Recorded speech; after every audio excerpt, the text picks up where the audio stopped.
We're halfway through the year.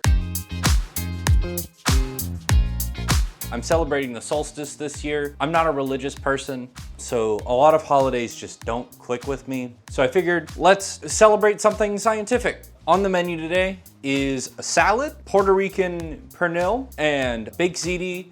And did I say a salad? I'm making a salad. I'm gonna cut to last night where I prepared the ricotta for the ziti and the marinade for the pork. I'm going to first start with my spice blend: onion, garlic powder, cumin, coriander, white pepper, paprika, just a little bit of turmeric for color, a dash of cinnamon just to add to the warmness, and quite a bit of adobo, some salt and some pepper. I kind of go by smell with this one. So this is 2.5-ish pounds of pork shoulder. I'm going to be doing this on a much larger scale with a big pork shoulder, but I didn't want to have to deal with that. So you're going to separate the skin from the meat, and then we're going to cover it in our spice blend.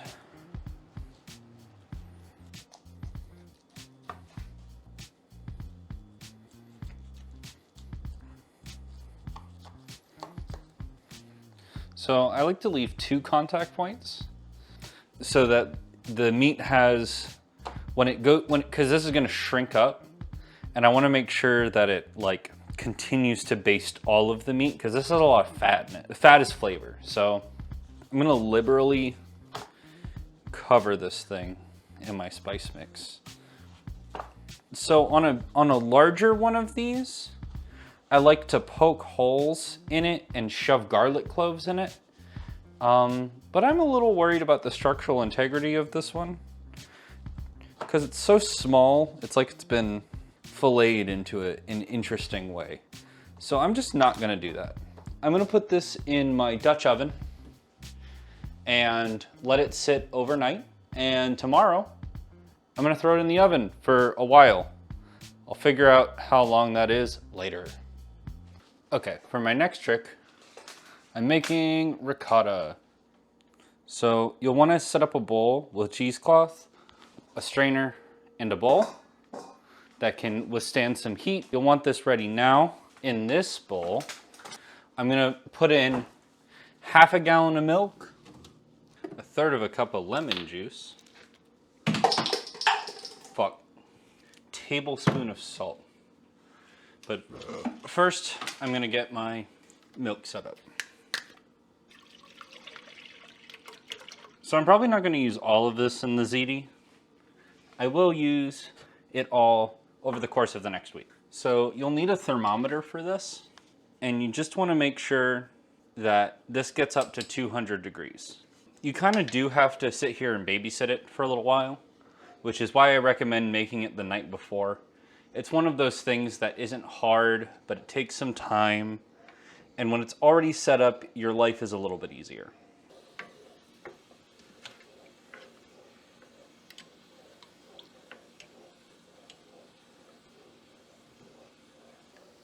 Once this hits 100 degrees, you can go ahead and add your salt. I like to add the salt a little bit later because I find that it sticks to the bottom of the pot less. Just a quick side note. If you're in the southern hemisphere, you're going to want to stir this majority counterclockwise. And if you're in the northern hemisphere, you're going to want to stir a majority of the way clockwise. However, you do want to make sure that you do stir both ways throughout the process. It is important.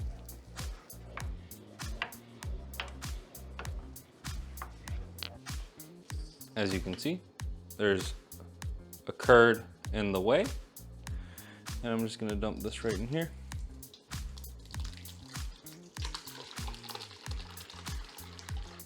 And this is going to take a hot minute to drain, probably about 20 more minutes. I like to let it do the initial like really wet phase for about 10 minutes, and then when this is done and is more solid, we're going to put it into a ball.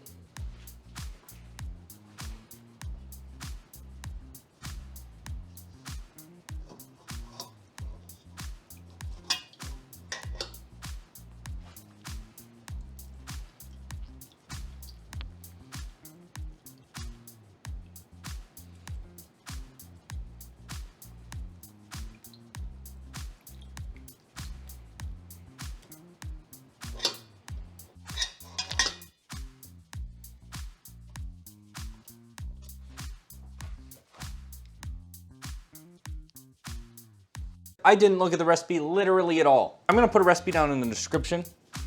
That's straight from the horse's mouth, so they say. And that's going to give us give you a more concrete recipe to follow. This is just me winging it. You bake this for like 3-ish hours at 350 for a 2-pound one. And it scales based on how heavy it is. And you want it to be to where when you stick a fork in it and twist it, or it to separate. I can show you what I mean. So you want it to tear apart really easily when you twist a fork in it. So once it's at this point, you can turn your oven up to like 400 degrees, and we're gonna let it go for another like 15-ish minutes, which is about how long it's gonna take us to get everything else ready.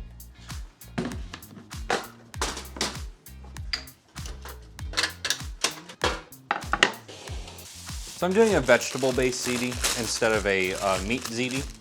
My girlfriend doesn't like the texture of portobello mushrooms, so normally I would use those. But today I'm using these guys. They are brown shimeji mushrooms. I've used these before. They have like a similar enough flavor profile. I'm just gonna do 1 onion or a half an onion today. You can do a whole onion, but there's a lot of onion in my sauce. I had intended on making a short for my tomato sauce recipe, but I added too many anchovies and I'm not sure if it's good yet.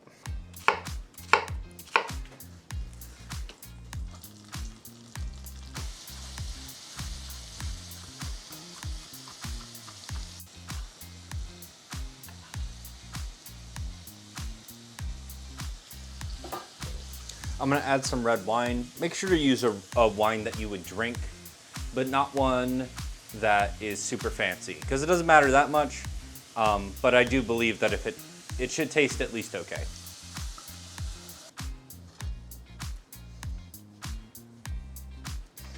So for ricotta mixtures, I like to put an egg in it so that it kind of sets up, and then I'm just adding some parsley into it as well, just to give it a little bit of an herbaceous kick, so to say.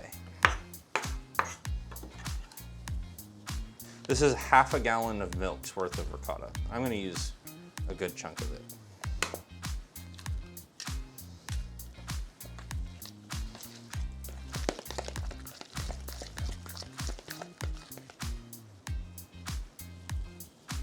Remember to salt your food. Now that that's out of the way, let's make croutons. This is a loaf of bread I made today. You can just get bread and make croutons, or you can get pre-made croutons for salad. I really like how the homemade ones come out, so I've continued to do it.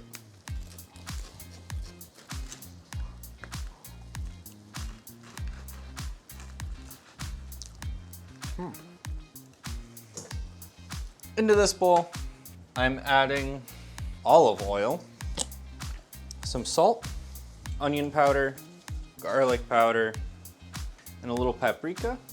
And before I toss that, I'm gonna get my pasta started. And I appear to be out of pasta, except for some elbows and some penne. So we're making it with penne and elbows.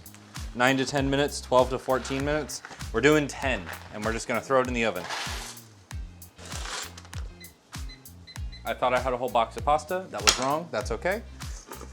So you toss your croutons and you put them on a sheet tray.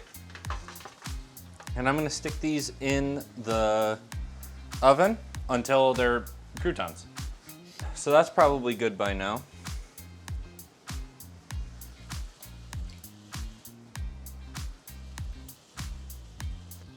That looks like enough. Needs just a wee bit of salt. I need to make a raspberry vinaigrette because I decided I wanted that.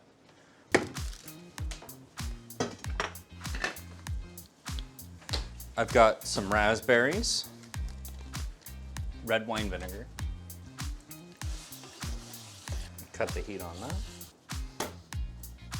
I'm gonna throw in a garlic clove. And I saw someone online throw in some Dijon.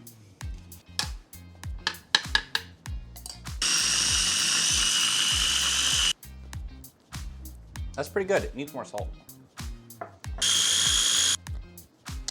I may have gone a little hot and heavy on the salt there. I think it needs like just a little bit more sugar.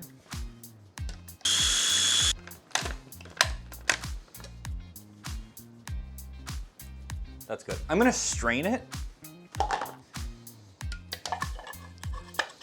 So I'm gonna put that there.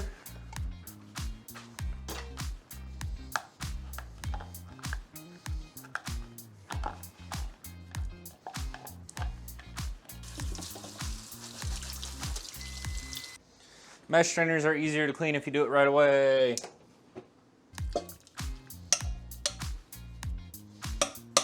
Okay, I'm gonna take all of my goo, my Ziti based goo, and I'm going to put it in here for mixing reasons. I'm gonna turn the broiler on. The pork should be done. And I like to cook the Ziti on broil. Dirty towel can be used as a landing bay. You put down a base layer, a couple globs of this on.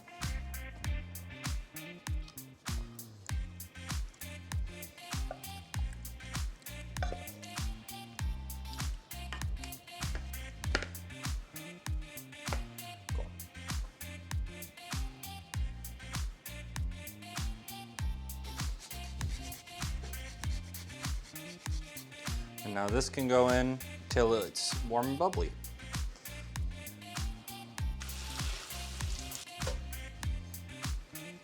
Tomat.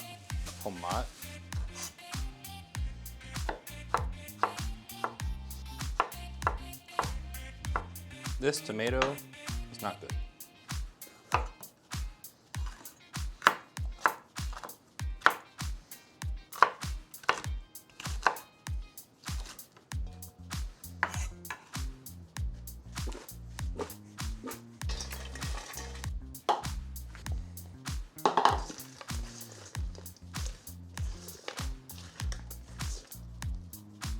This needs a little bit more acid.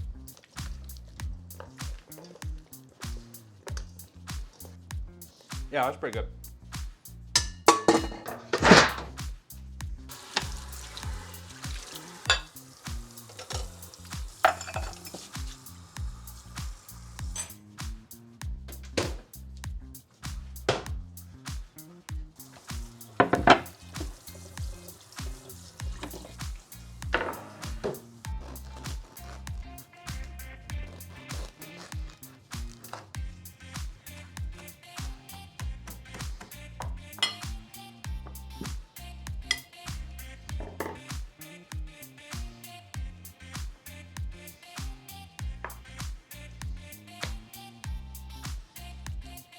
And this is my summer solstice meal. I'm just as curious as you are.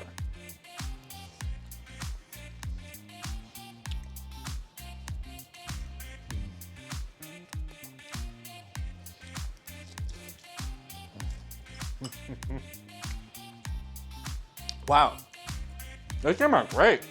If you like this, like and subscribe. So yeah, bye.